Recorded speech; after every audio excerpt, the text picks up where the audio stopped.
আল্লাহর এক দরবেশ বান্দা এক বট গাছের নিচে বিশ্রাম করতেছিলেন আর সূরা মুলক পড়তেছিলেন। এই আয়াতের কাছে এসেছেন, হাল তারা মিন ফুতুর, দেখতে পাও কোনো ভুল? শুয়ে শুয়ে বলতেছে, আল্লাহ তোমার সৃষ্টি জগতে তো ভুল ধরার কোনো উপায় নাই, কেউ ধরতে পারবে না, তবে আমার চোখে একটা জিনিস বেমানান মনে হয়। ভুল ধরতে কারো ক্ষমতা নেই, একটা জিনিস আমার কাছে বেমানান লাগে।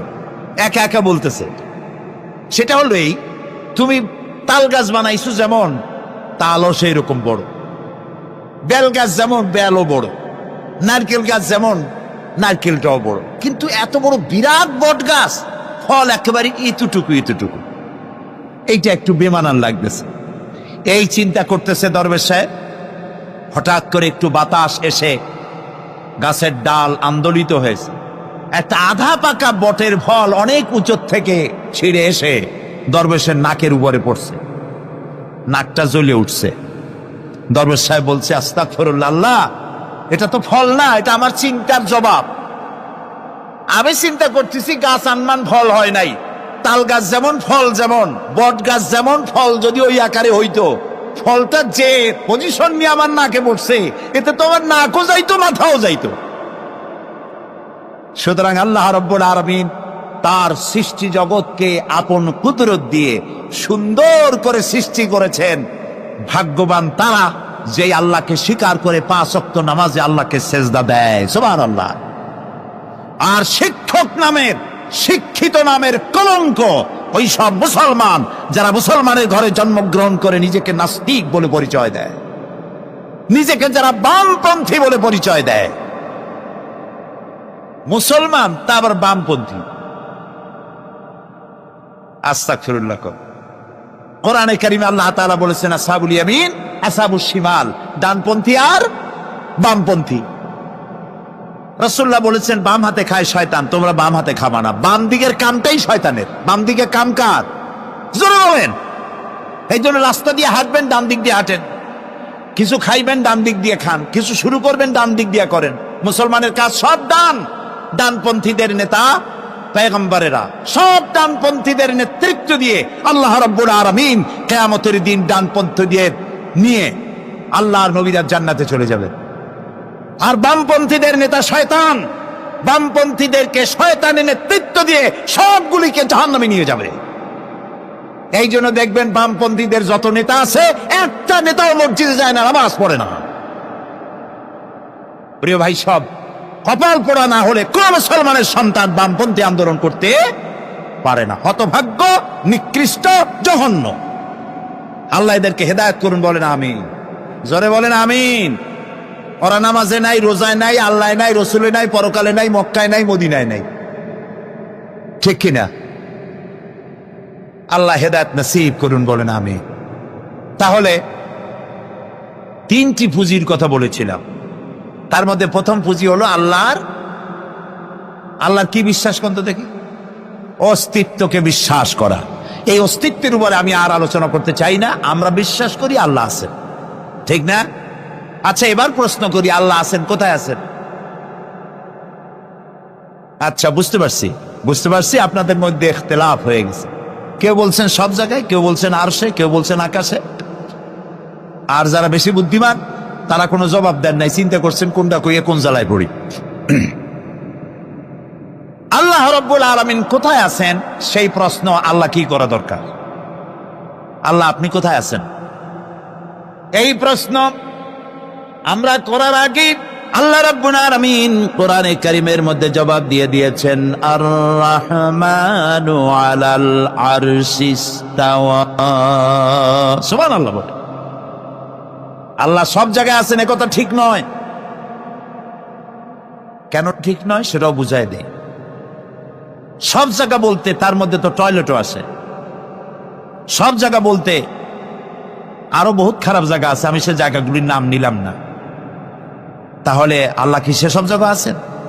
বলেন নাউজুবিল্লাহ। আল্লাহ নিজেই বলছেন আল্লাহ আছেন আরশে ইস্তাওয়া। আল্লাহ আছেন কোথায়? আরশে। আল্লাহ যে আরশে আছে সেই জন্যই তো মানুষেরা হাত উঁচু করে আল্লাহর কাছে, এরকম বলে যে উপরওয়ালা, বলে না, না নিচুওয়ালা বলে, সব জায়গাওয়ালা এরকম বলে, উপরওয়ালা বলে। আল্লাহ আছেন আরশে। কিন্তু প্রত্যেক রাতে তিনি প্রথম আকাশে আসেন। সুবহানাল্লাহ, বান্দাদেরকে ডাকার জন্য আসেন। আল্লাহ সর্বত্র জ্ঞান রাখেন, তার ইলমের মধ্যে এক চুল পরিমাণ জায়গা আকাশেও নাই, জমিনেও নাই যে আল্লাহ রাব্বুল আলামিন ওই জায়গাটুকুন সম্পর্কে তাৎক্ষণিকভাবে অবহিত নন। এমন এক চুল পরিমাণ জায়গা আকাশেও নাই, জমিনেও। এটাই হলো আল্লাহ সব জায়গার জ্ঞান, তার ইলমের মধ্যে সব তিনি জানেন।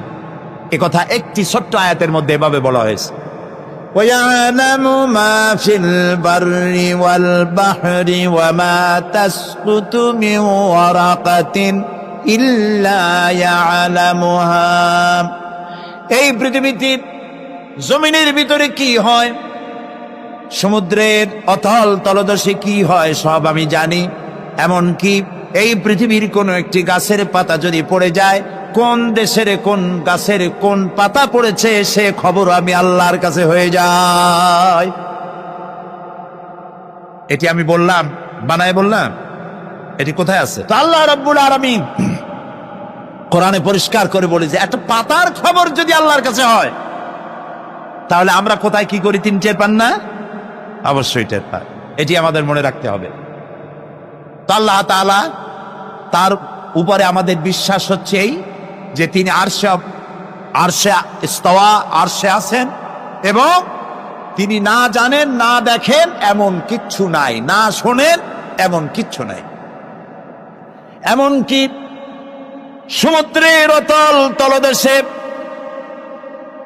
ছোট্ট পাথরের ভিতরেও যদি একটি পোকা যদি পালায়ে থাকে, এমন পোকা যা মাইক্রোস্কোপ যন্ত্র ছাড়া দেখা যায় না, এমন একটি পোকা আটলান্টিক বা প্রশান্ত মহাসাগরের অতল তলদেশে থেকে যদি ক্ষুধার যন্ত্রণায় চিৎকার মারে, কেউ শোনে না। আরশের মালিক আল্লাহ রাব্বুল আলামিন বলেন আমি শুনতে পাই।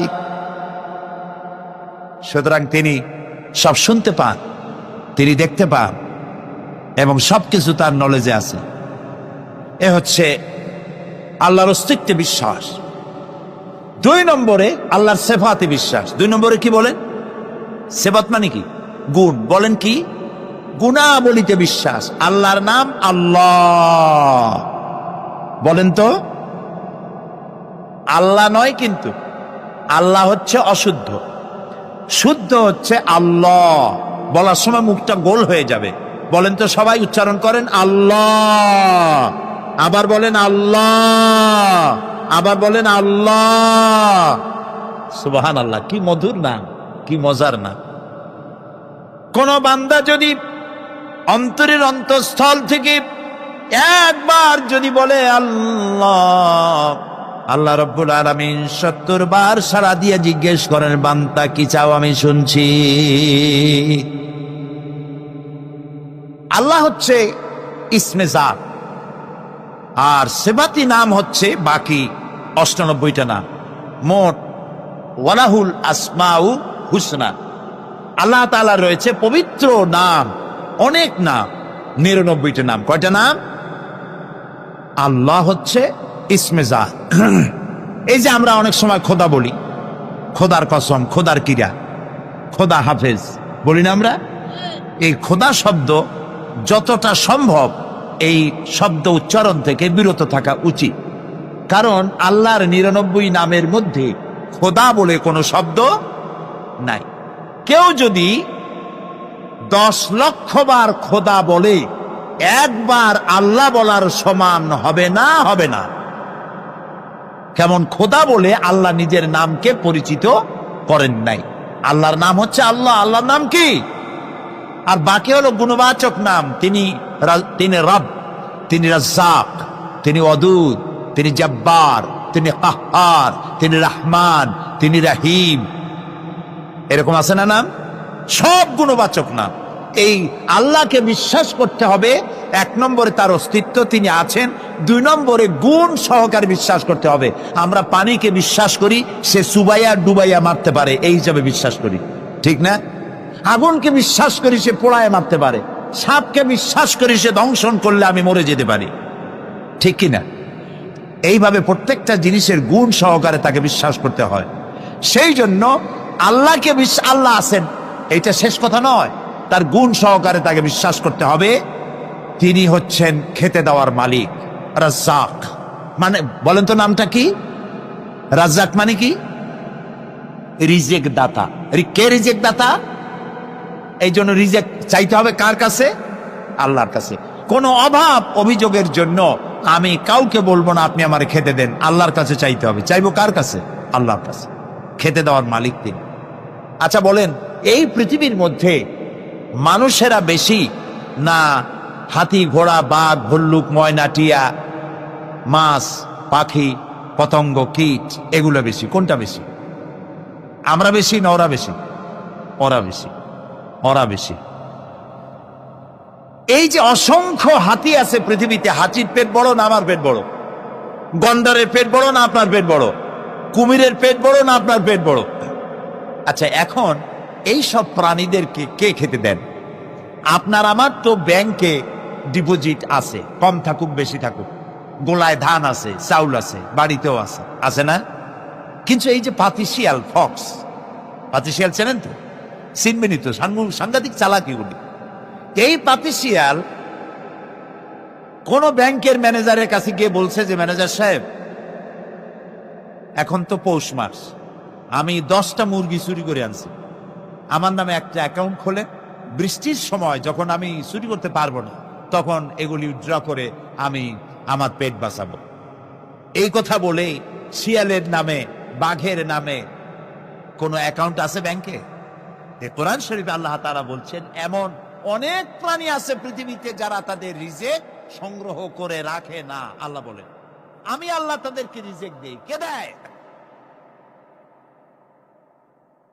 কোরআনে কারিমে হযরত হুদ আলাইহিস সালামের ঘটনা আল্লাহ রাব্বুল আলামিন এভাবে এনেছেন, তামাম এলাকার মানুষ তার বিরুদ্ধে ক্ষিপ্ত হয়ে গিয়েছে। সমাজের লোক, রাষ্ট্রশক্তি হযরত হুদ আলাইহিস সালামের উপর অত্যাচারের পাহাড় ভেঙে দিয়েছে। হযরত হুদ আলাইহিস সালাম একা মানুষ, সমাজের রাষ্ট্রশক্তির এই দুর্বিসন্ধির ষড়যন্ত্রের চ্যালেঞ্জ তিনি গ্রহণ করলেন। আর তিনি বললেন, তিনি যেটা বললেন আল্লাহ পাক কোরআনে তা কোট করে দিলেন। দুনিয়ার সমস্ত ইসলামী আন্দোলনের কর্মীদের জন্য আল্লাহ পাক কোট করে দিলেন, সমস্ত মুমিনদের জন্য তা উল্লেখ করলেন। হুদ আলাইহিস সালাম তিনি জাতিকে বললেন, ফাকিদুনি জামিআন তুম্মা লা তুনদিরুন। তোমাদের যত ক্ষমতা আছে সমস্ত ক্ষমতা নিয়ে আমার বিরুদ্ধে তোমরা ষড়যন্ত্র করো, আর আমাকে এতটুকু অবকাশ দিও না। আমি সেই আল্লাহ রাব্বুল আলামিনের উপরে ভরসা করেছি যার কুদরতি হাতের ভিতরে আমার জান, আর গোটা পৃথিবীর সমস্ত প্রাণীর জান যার কুদরতি হাতের মধ্যে, যার হাতের ভিতরে গোটা পৃথিবীর সমস্ত জান, সে আল্লাহর উপরে ভরসা করেছি। যা খুশি তোমরা আমার বিরুদ্ধে করতে পারো। সুবহানাল্লাহ। এটার নাম হলো ঈমান, এটার নাম সবর, এটার নাম ধৈর্য। এই ধৈর্য আসে ঈমানে কামেল হলে পরে এবং আল্লাহর উপরে পরিপূর্ণ বিশ্বাস হলে পরে। যদি কারো দিনের মধ্যে কথা বিশ্বাস থাকে যে আমার জন্য আল্লাহর পক্ষ থেকে যদি কোনো বুলেট নির্ধারণ করা থাকে, গোটা বিশ্ব যদি আমাকে পাহারা লাগায়, ওই বুলেট থেকে আমাকে বাঁচাইতে পারবে না। আর আমার জন্য যদি একটা বুলেট আল্লাহ কর্তৃক নির্ধারিত থাকে, তাহলে গোটা পৃথিবীর মানুষ চেষ্টা করেও সেই বুলেট থেকে আমাকে রক্ষা করতে পারবে না। হযরত আইয়ুব আলাইহিস সালামের সবরের ঘটনা কোরআনে কারীম তুলে ধরেছে। হযরত আইয়ুব 18টি বছর পর্যন্ত রোগের মধ্যে পড়ে আছেন। এত অসুখ করেছে, এত রোগ, শরীর পচে গিয়েছে, গায়ে পোকা ধরেছে, দুর্গন্ধ হয়ে গিয়েছে, বিবিরা চলে গিয়েছে, ছেলে মেয়ে পাড়ার লোকেরা দূর দূর করে তাড়িয়ে দিয়েছে। এবার জঙ্গলের ভিতরে গিয়ে আশ্রয় নিয়েছেন। এমন অবস্থা হয়েছে, শরীর পচে পচে জিহ্বায় যখন পোকা ধরা শুরু করে দিল, হযরত আইয়ুব আলাইহিস সালাম তখন আল্লাহ রাব্বুল আলামিনের দরবারে এই প্রথমবারের মতো তিনি বললেন, রব্বুল আলামিন, হায় আল্লাহ তাআলা, সমস্ত শরীর জড়ো জড়ো হয়ে গিয়েছে, গায়ে পোকা ধরেছি, আমি কোনো কথা বলি নাই, আমি খামোশ থেকে জিকির আজগার করতেছিলাম। আয় আল্লাহ, এখন দেখি আমার জিহ্বায় পোকা ধরেছে, পোকা ধরা শুরু হয়েছে। আমার জিহ্বাটায় পোকা তুমি দয়া করে দিও না, কারণ আমার জিহ্বায় যদি পোকা হয়ে যায় তাহলে তোমার মতো আল্লাহর জিকির আমি কি দিয়া করব? আমার জিহ্বাটা তুমি দয়া করে ভালো রাখো।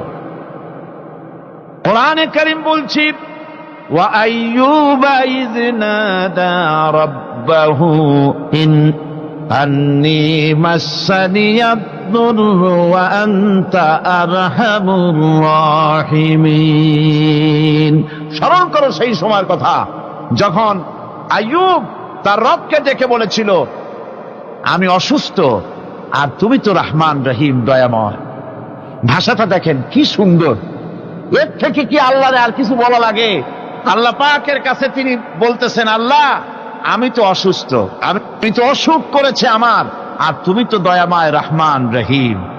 এক অন্ধ, ঈদের দিন কত অন্ধই তো আসে খয়রাত করার জন্য, ভিক্ষা করার জন্য, চতুর্দিকে ভিক্ষা করতেছে অন্ধরা।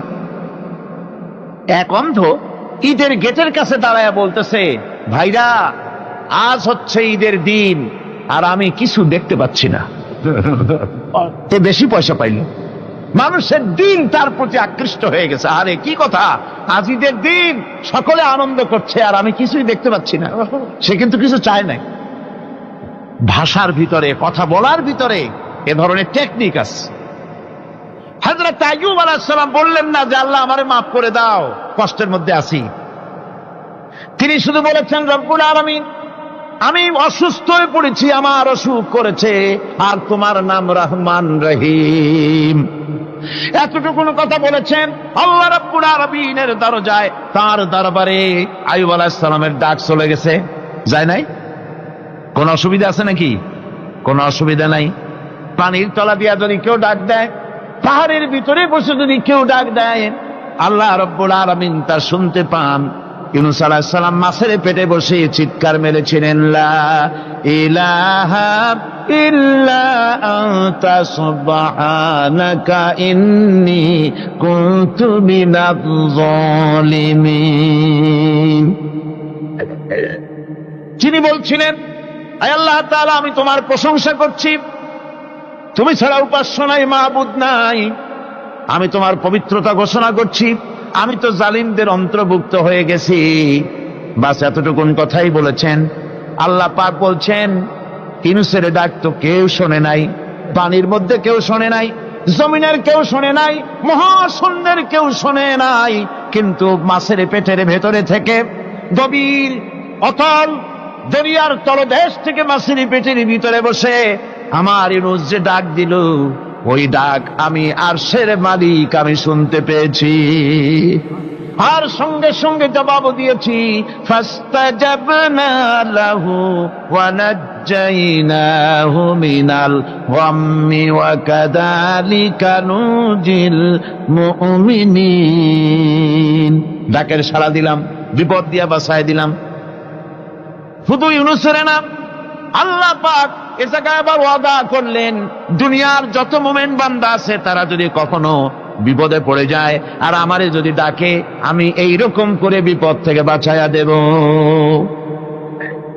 আইয়ুব আলাইহিস সালাম যখন আল্লাহ রাব্বুল আলামিনের কাছে ফরিয়াদ করলেন, আল্লাহ পাক তখন বলছেন, কোরআনে কারীম বলছে, ফাস্তাজাবনা লাহু فكشفنا ما به من ضر وآتيناه أهله ومثلهم معهم رحمة من عندنا وذكرى للعابدين। আমি আইয়ুবের দোয়া কবুল করে নিলাম, শুধু তার পরিবার বর্গই দিলাম না, বরং আরো কিছু নিয়ামত আমি তাকে দান করে দিলাম। এবং তাই জন্য যেহেতু তারা ছিল আমার অনুগত বান্দা, আমার বাধ্যগত, আমি এই জন্য রহম করেছি, সমস্ত রোগ শোক আমি মাফ করে দিয়েছি। আমাদের সামান্য একটু জ্বর হয়, যদি 2-3 দিন জ্বর হয়েছে, জ্বর ছাড়ে না, বলে যে এত ভালো ভালো কাজ করি তারপর আমার এত জ্বর হওয়া লাগে। অমুকরা এত পাপ করে, তা তো কিছুই হয় না। খালি আল্লাহ আমারই চোখে দেখলো, আমার বউর অসুখ, আমার অসুমুড়ি ছাড়ি না। ভাইরা, আপনি ঠিক পান না যে কি গুনাহ আপনি করেন। কোরআনে কারীম বলছি, وما أصابكم من مصيبة فبما كسبت أيديكم ويعفو عن كثير। যত বিপদ তোমাদের উপর আছে সব দুই হাতের কামাই করা। আর আমি তো অনেকগুলো ক্ষমা করে দেই। তোমরা যত পাপ করো, আকাম করো, সবগুলির শাস্তি যদি দুনিয়ায় দিতাম, সাহস করার সময় পেতে না। অসুখ হলেই অধৈর্য হয়ে যেও না, ধৈর্য ধরো। আল্লাহ পাক বলেন শুধু আইয়ুব নয়, ওয়া ইসমাঈল ওয়া ইদরিস ওয়া দাল কিফলি কুল্লুম মিনাস সাবিরিন। এইভাবে করে ইসমাঈল, ইদ্রিস, জুলকিফল সবাই ছিল ধৈর্যশীল। জোরে বলেন সুবহানাল্লাহ। ধৈর্যের চরম পরাকাষ্ঠা ছিলেন তিনি। কোরআনে কারীম নবীদের এই কথাগুলি আমাদের শোনাচ্ছেন। হযরত ইয়াকুব আলাইহিস সালাম কলিজার টুকরা সন্তান হযরত ইউসুফ আলাইহিস সালামের জন্য তার মনটা পাগল ছিল। এত সুন্দর করে আল্লাহ তারে বানাইছিলেন, এত তিনি ছিলেন সৌন্দর্যের পিরামিড, যারে দেখলে চোখ ফিরানো যায় না। এমন সুন্দর সুপুরুষ, যারে দেখি সেই যুগের সুন্দরী যুবতী মেয়েরা রূপের মোহে পড়ে নিজেদের আঙ্গুলগুলি কেটে ফেলে দিয়েছিল। রূপের মোহে এমন অবশ হয়ে গেছে, আঙ্গুল কেটেছে, হাত কেটেছে, টের পায় নাই। আবার ভুল বুঝবেন না, দুনিয়ার সেরা সুন্দর পুরুষ ইউসুফ আলাইহিস সালাম, তা কিন্তু রাসূলের চাইতে বেশি নয়। হযরত উম্মুল মুমিনিন আয়েশা রাদিয়াল্লাহু তাআলা আনহা তিনি বলেছেন, যেই সব সুন্দরী রমণীরা ইউসুফ আলাইহিস সালামকে দেখে রূপের মোহে পড়ে নিজেদের আঙ্গুলগুলো কেটে ফেলেছিল, ওরা যদি আমার হাবিবকে দেখতো, ওরা যদি আল্লাহ রাসূলকে দেখতো, তাহলে হাত কাটতে কাটতে কোন ফাঁকেতে কলিজা কেটে ফেলে দিত, ওরা টের পেত না। আবার বন্ধুগণ, হযরত আইয়ুব আলাইহিস সালাম সন্তানের মায়া, অন্যান্য ভাইরা হিংসায় পড়ে গেল, তারা নিয়ে তাকে কুয়ায় ফেলে দিল। সেখান থেকে তারা একটা ছাগল বা কোনো পশু জবাহ করে তার রক্ত মাখাইয়া জামা এনে হাজির করে দিল হযরত ইয়াকুব আলাইহিস সালামের সামনে, যে তারে নিয়ে খেলা করতে গিয়েছিলাম, আমরা খেলায় লিপ্ত ছিলাম, বাগে খাইয়া ফেলাইছে। এগুলি কি গপ্প? এগুলি কি কোরআন? আল্লাহ পাক শোনাচ্ছেন, বিশ্ববাসীকে শোনাইছেন। সূরা ইউসুফের চাইতে এত সুন্দর উপাখ্যান গোটা পৃথিবীতে আর নাই। সুবহানাল্লাহ। অনেকে ইউসুফ জুলাইখার কেসা খুব মজা করে পড়ে, ফুর্তি করে, প্রেমের গল্প পড়ে। এটা কোনো প্রেমের গল্প নয়। ইউসুফ আলাইহিস সালাম, জুলাইখা ইউসুফ আলাইহিস সালামের জন্য কাঁদতে কাঁদতে চোখ কানা হয়ে গেছে। এরপর ইউসুফ আলাইহিস সালাম জুলাইখারে পাওয়ার জন্য পাগল হয়ে গেছে। নাউজুবিল্লাহ, এটা হয়নি কখনো। তিনি আল্লাহর পয়গম্বর। আর আল্লাহ কেমনে তারে বাঁচিয়েছেন?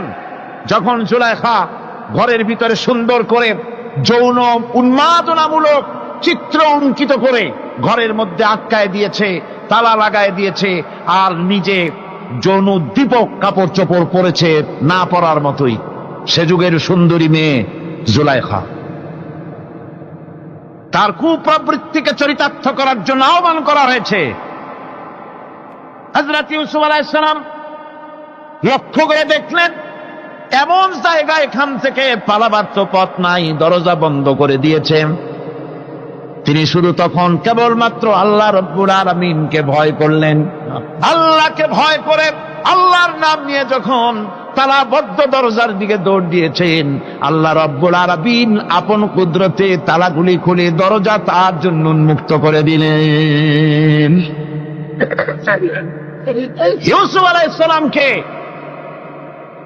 ফালাই দিয়ে এভাবে করে কাপড় এনে দিল তার সামনে, রক্তমাখা কাপড় পেয়ে হযরত ইয়াকুব আলাইহিস সালাম সন্তানদের মুখে কাহিনী শুনে তিনি কি বললেন? কোরআনে কারীম তা কোট করেছে। তিনি চিক দিলেন না, ফাল দিলেন না, ফিট হয়ে পড়লেন না। তিনি বললেন, কলিজার টুকরা সন্তান, তার মরার খবর শুনেছেন? তিনি বললেন কি? ফাসাবরুন জামিলুন ওয়াল্লাহুল মুস্তাআনু আলা মা তাসিফুন। আমি উত্তম সবর অবলম্বন করব। তোমরা যে কাহিনী রচনা করেছো এর বেলায় আমি আল্লাহর কাছে সাহায্য চাই। আমি উত্তম সবর অবলম্বন করব। আমার ভাইয়েরা, 11 ভাই মনে করেছিল ইউসুফ আলাইহিস সালামকে মরণ কুয়ায় ফালাই দিছি। তারা তো ঠিক পায় নাই এটা মরণ কুয়া না, এটা হচ্ছে একটা সুড়ঙ্গ, যাকে ইংরেজিতে বলে টানেল। এটা এমন একটা সুড়ঙ্গ, ওরা মনে করেছে মরণ কুয়া, কিন্তু আল্লাহ রাব্বুল আলামিন এই কুয়াতে এমন বানালেন, ওরা একদিকে ফালাই দিল মরণ কুয়ায়, এ কুয়ার আর এক মুখ দিয়া আল্লাহ রাব্বুল আলামিন ইউসুফ আলাইহিস সালামকে নিয়ে মিশরের সিংহাসনে বসায়া দিলেন। এটা মরণ কুয়া নয়, এটা রাজ সিংহাসনে বসার সুড়ঙ্গ পথ। ইউসুফ আলাইহিস সালাম আজ প্রেসিডেন্ট, সুবহানাল্লাহ, প্রেসিডেন্ট হয়ে বসে আছেন। ওদিকে কেনানে অভাব লেগে গেছে, সেখানকার মানুষেরা সাহায্য নিতে এসেছে, ওই 11 ভাইও আসছে। হযরত ইউসুফ আলাইহিস সালাম দেখেই চিনে ফেলেছে, ওরা কিন্তু তখনও ঠিক পায় নাই। হযরত ইউসুফ আলাইহিস সালাম চিনে ফেলেছেন। এখন কি করা উচিত? সবগুলাকে ঠ্যাং উপরের দিকে উঠাইয়া তারপরে সমানে ধোলাই দেওয়াইতেও স্বাভাবিক ছিল, আমাদের মতো মানুষ হইলে, ঠিক কিনা? ঠিক তো বলবেনি, অভ্যাস তো এটাই। হযরত ইউসুফ আলাইহিস সালাম তাদের সামনে পরিচয় দিলেন। তারা যখন বুঝতে পারল, লজ্জায় তাদের মাথা হেট হয়ে গেল। হযরত, তারা এক তো লজ্জা, আর 2 নম্বরের ভয়, জান নিয়া কেনানে কেউ ফিরে যাইতে পারবো না। এখন অবস্থা হয়েছে যে জীবনই যায় নাকি এখানে। হযরত ইউসুফ আলাইহিস সালাম ভাইদের এই করুণ দুরবস্থা বুঝতে পারলেন, বুঝে চরম ধৈর্য ধরে তিনি কি বললেন? তিনি বললেন, লা তাসরিবা আলাইকুমুল ইয়াউম। ও ভাইরা, তোমাদের বিরুদ্ধে আমার কোনো পাপ নাই, দুঃখ নাই, বিদ্বেষ নাই, হিংসা নাই, আল্লাহর রাস্তে মাফ করে দিলাম। আল্লাহু আকবার, সুবহানাল্লাহ। এর নাম পয়গম্বর। এর নাম কি? পয়গম্বর। কিসের লেনিন, কিসের মার্কস? জওয়ানেরা, ভুল পথে মানুষ চলেছিল, আলহামদুলিল্লাহ আল্লাহ এগুলারে ডাস্টবিনে ফালাই দিছে। কারণ আলহামদুলিল্লাহ, আলহামদুলিল্লাহ। পয়গম্বর কারে বলে? কারে বলে পয়গম্বর? কি চরিত্র! রাসূল করিম সাল্লাল্লাহু আলাইহি ওয়াসাল্লাম, তাকে একজন সাহাবী বলছিলেন, হুজুর বলছেন এই কামটা করলা না কেন? সাহাবী বললেন, হুজুর আপনি যদি চোখের ইশারায় বলতেন মুখ দিয়ে না কইয়া, তাও তো আমি কামটা করে ফেলতাম, আমি তো বুঝি নাই। হুজুর বললেন, চোখের ঠারে ঠরে কাজ করা নবুয়তের শান নয়। আল ওয়াদুহু ওয়াস সারাহা, নবীরা যা করেন তা ডাইরেক্ট, কোনো বক্রতা নাই, স্পষ্ট কথা। আমার ভাইরা, হযরত ইউসুফ আলাইহিস সালাম বিনিয়ামিনকে কাছে নিয়ে পরিচয় দিলেন তার ভাইদের সামনে। কোরআনে কারীম বলছে, ক্বালা আনা ইউসুফ ওয়া হাদা আখি قد من الله علينا إنه من يتقي ويصبر فإن الله لا يضيع أجر المحسنين। আমি ইউসুফ আর এই হচ্ছে আমার ভাই। আল্লাহ আমাদের উপর ইহসান করেছেন। প্রকৃতপক্ষে যারা আল্লাহকে ভয় করে এবং সবর এখতিয়ার করে, আল্লাহ এভাবে তাদেরকে, তাদের আমলকে নিষ্ফল হতে দেন না। আমার এই জামাটা নিয়ে যাও। হযরত ইয়াকুব আলাইহিস সালাম, কলিজার টুকরা সন্তান ইউসুফ আলাইহিস সালামের বিরহ যন্ত্রণায় ছেলেকে কতদিন দেখে না, কাঁদতে কাঁদতে চোখ দুটো অন্ধ হয়ে গেছে। মিশর থেকে কেনানের দিকে জামা রওনা হয়েছে। কোথায় মিশর, কোথায় কেনান? জামা যখন রওনা হয়ে গেছে, হযরত ইয়াকুব বলতেছেন, আমি যেন আমার ইউসুফের গন্ধ নাকে পেতেছি। জামা চলে এলো, চোখের উপরে রাখলেন, আল্লাহ রাব্বুল আলামিন তাকে চক্ষুষ্মান বানায়া দিলেন। ভাইরা আমার, পয়গম্বরেরা সবর করে গোটা দুনিয়ার মানুষের সামনে দৃষ্টান্ত সেট করেছেন সবর কারে কন। আমার ভাইরা, হযরত ইব্রাহিম আলাইহিস সালামের কথা আল্লাহ পাক কোরআনে কারিমে বলছেন সবর কারে কয়। দেখো, শেখো সবর কারে কয়। আল্লাহ পাক বললেন, ইব্রাহিম, তোমার বিবি আর তোমার নবজাতক এই সন্তানকে রেখে আসো মক্কা নগরীতে। তিনি চলে গেলেন, সেখানে ঘর নাই, বাড়ি নাই, কিচ্ছু নাই, চতুর্দিকে ধুধু বালু আর মরুভূমি। হযরতে হাজরা বলছেন, ইব্রাহিম, সামান্য পানি আর খাবার দিয়া আমার সন্তান শুদ্ধ এখানে রেখে দিতেছো, আমি কি অপরাধ করেছি? কোনো জবাব নাই। দুইবার তিনবার বলার পরে হাজরা বলছেন, ইব্রাহিম গো, তবে কি আমার আল্লাহর হুকুম মতো আমারে রেখে যাচ্ছ নাকি? হযরত ইব্রাহিম আকাশের দিকে আঙ্গুল উঁচু করলেন। কথা বলবেন, বাক শক্তি বেরোচ্ছে না। 80 বছর বয়সের সময় একটা বাচ্চা আল্লাহ তারে দিছেন, আর এমন বাচ্চা, পয়গম্বরের ছেলে, কি সুন্দর চেহারা, মরুভূমির উপরে ফালাই দিয়ে রওনা হয়ে যাচ্ছেন, মুখ দিয়া কথা সরছে না, আকাশের দিকে দেখালেন। হযরত হাজরা বুঝতে পারলেন। হযরত হাজরা বলেন, ইব্রাহিম, কোনো চিন্তা নাই, নিশ্চিন্ত মনে বাড়ি ফিরে যাও। আমি আমার আল্লাহর উপরে এতটা ভরসা করি, আল্লাহর হুকুমে যদি আমার এখানে রেখে যেয়ে থাকো, ওই আল্লাহ পাক আমাকে আর আমার কলিজার টুকরা ইসমাইলকে পানিতে আর খাবারে মারবেন না, অবশ্যই তিনি ব্যবস্থা করবেন। ব্যবস্থা হয়ে গেল। হযরত ইসমাইল বড় হয়ে গেলেন। আল্লাহ পাক অর্ডার করলেন, জবাহ করো ছেলেকে। হযরত ইব্রাহিম আলাইহিস সালাম যখন জবাহের প্রস্তাব করলেন, হযরত ইসমাইল তা আপত্তি করতেন, বাবাজি, আমার মায়ের আর আমাকে বাচ্চা অবস্থায় ফেলে গেলেন, খাবার দেন নাই, পরার দেন নাই, বছরের পর বছর আমাদের এখানে কাটলো, দেখতেও আসেন নাই, আজ আসছেন জবাহ দিতে। এটা কেমন কথা? কি ধরনের বাপ আপনি? এরকম বলছে নাকি? এরকম বলছে? হযরত ইব্রাহিম আলাইহিস সালাম প্রস্তাবটা কিভাবে পারলেন? আল্লাহ পাক কোরআনে কারিমে দৃষ্টান্ত রেখে দিয়েছেন। আল্লাহ পাক বলছেন, হযরত ইব্রাহিম ছেলেকে বললেন, ইয়া বুনাইয়া, হে আমার কলিজার টুকরা লাডলা, হে আমার কলিজার টুকরা সন্তান, ইন্নী আরা ফিল মানাম আন্নী আযবাহুক, আমি স্বপ্নে দেখছি আমি যেন তোমাকে জবাহ করতেছি। ফানজুর মাযা তারা, তোমার রায় কি বলো? আমি তো স্বপ্নে দেখছি যে আমি তোমার জবাহ করতেছি, এখন তোমার রায় কি, তোমার মত কি? হযরত ইসমাঈল আলাইহিস সালাম শুনিয়া দিলেন দৌড়, নাকি? না, হযরত ইসমাঈল আলাইহিস সালাম ধৈর্যের প্রতীক। তিনি কি কথা বললেন? তার মুখের কথা কোরআন শরীফে আল্লাহ পাক উঠায় দিলেন। হযরত ইসমাঈল বললেন, ইয়া আবাতি ফাআল মা তু'মারু সাতাজিদুনি ইনশাআল্লাহু মিনাস সাবিরিন, হে আমার পিতা, আপনি যে ব্যাপারে আদিষ্ট হয়েছেন আপনি তা পালন করুন, অবশ্যই আমাকে ধৈর্যধারীদের মধ্যে পাওয়া যাবেন। সুবহানাল্লাহ। এক বর্ণনা এসেছে, হযরত ইসমাঈল বললেন, আব্বাজান, আমি ধৈর্যধারীদের ভিতরে আমারে পাবেন, তবে জবাহ করার আগে আমার হাত পাটা একটু বেঁধে নেন, কারণ জবাহের যন্ত্রণায় আপনার গায়ে যদি আমার হাত পা লেগে যায় তো বেয়াদবি হয়ে যেতে পারে।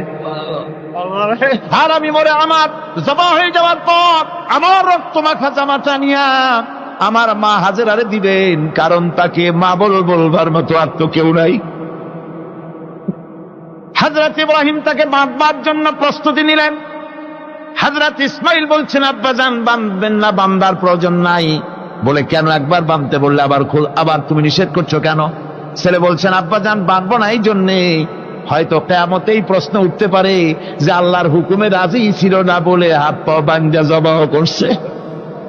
আমি এই সুযোগ দিব না, আপনি জবাহ করেন, আমি এতটুকু নড়াচড়া করব না। ধৈর্যের চরম প্রতীক।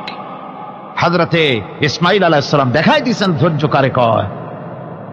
আমার বন্ধুগণ, এই পৃথিবীর সবচাইতে ধৈর্যের বড় প্রতীক হতেছেন ইমামুল মুরসালিন, আশরাফুল আম্বিয়া, সাইয়্যিদুল মুরসালিন জনাবে মুহাম্মাদুর রাসূলুল্লাহ সাল্লাল্লাহু আলাইহি ওয়াসাল্লাম।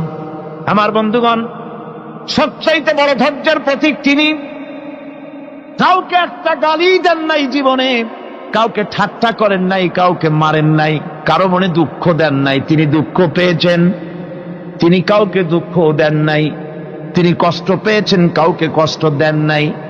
আমার ভাইয়েরা, তায়েফের ময়দান, আমার নিজের চোখে তায়েফে যেদিন আমি তায়েফ দেখলাম, আমি তায়েফে ঢুকেছি, জীবনে কোনোদিন যাই নাই। রমজান মোবারকে আমি সেখানে গেলাম, আমাকে বসার জন্য তারা নিয়ে যাবে। আমি বললাম আগে বসবো না, আমারে আগে নিয়ে যাও, আমার নবীকে কোন জায়গায় ওরা মেরেছিল সে জায়গাটা দেখাও। তাইফের সেই গলিতে যখন আমি গিয়েছি, দুই দিকে পাহাড় দাঁড়ানো, তাইফের লোক আমার সাথে ছিল, তারা বলল এই জায়গাটা প্রথম যেখানে চতুর্দিক থেকে নবীজিকে পাথর মারছিল আর আল্লাহর নবী বেহুশ হয়ে পড়ে গিয়েছিলেন। 3টা দিন না খাওয়া, হযরতে খাদিজা নাই, আবু তালিব নাই, মক্কায় জায়গা নাই পা রাখার। নবীজি 3টা দিন ঘুরলেন। নেতারা বলল তুমি যদি নবী হবে তো এতিম হলে কেন? আল্লাহ নবী বানাবার জন্য কি একটা ধনী মানুষ পায় না? তোমার মতো এতিম আর গরিবের নবী বানাইলো কেন? আল্লাহ নবী 3 দিন পর যখন দেখলেন কেউ দাওয়াত শোনে না, কেউ মানে না, কেউ গ্রহণ করে না, তখন তিনি নেতাদের অনুরোধ করলেন, ঠিক আছে দাওয়াত তো কবুল করল না, তবে একটা কাজ করো, অন্তত আমি যে তায়েফে আসছিলাম এই খবরটা মক্কায় দিও না, ওরা আরো অত্যাচার বাড়ায় দেবে। এই কাফিরগুলি খবর তো মক্কায় পাঠালো, আর সমস্ত যুবকদেরকে লেলিয়ে দিল। যুবকেরা চতুর্দিকে দাঁড়াইছে, রাসূলকে পাথর মারা শুরু করে দিল। আমি যখন রেল লাইনের থেকে হাঁটি, যখন রেল লাইন কোনো সময় দেখি, রেলের পাথরগুলি, রেল লাইনের পাথরগুলি দেখলেই আমার মাথায় যেন কেন তাইফের কথা মনে এসে যায়। আরে মানুষের গায়ে পাথর মারলে কি অবস্থার সৃষ্টি হয়? পাথর নূরের শরীর, রহমতের শরীর, কিটি কিটি রক্ত ঝরছে। নবীজিকে জোর করে উঠাইয়া জবরদস্তি করে হাঁটার জন্য তারা ধাক্কা মারতেছে। আবার কিছুদিন গিয়ে নবীজি আবার বেহুশ হয়ে পড়েছেন, এইখান থেকে আবার উঠাইছে, আবার ধাক্কা মারতেছে। 3 নম্বরের আর একটা জায়গা আছে যেখানে ভাঙ্গা একটা মসজিদ। তাইফের লোকেরা আমাকে বলল এই জায়গাটা হলো শেষ জায়গা যেখানে রাসূল করিম 3য়-বারের মতো বেহুশ হয়েছিলেন, এখানেই হুজুরের রক্ত ঝরেছে বেশি। 2 রাকাত নামাজ পড়লাম, সিজদায় পড়ে এমন কান্না কাঁদলাম আল্লাহর কাছে।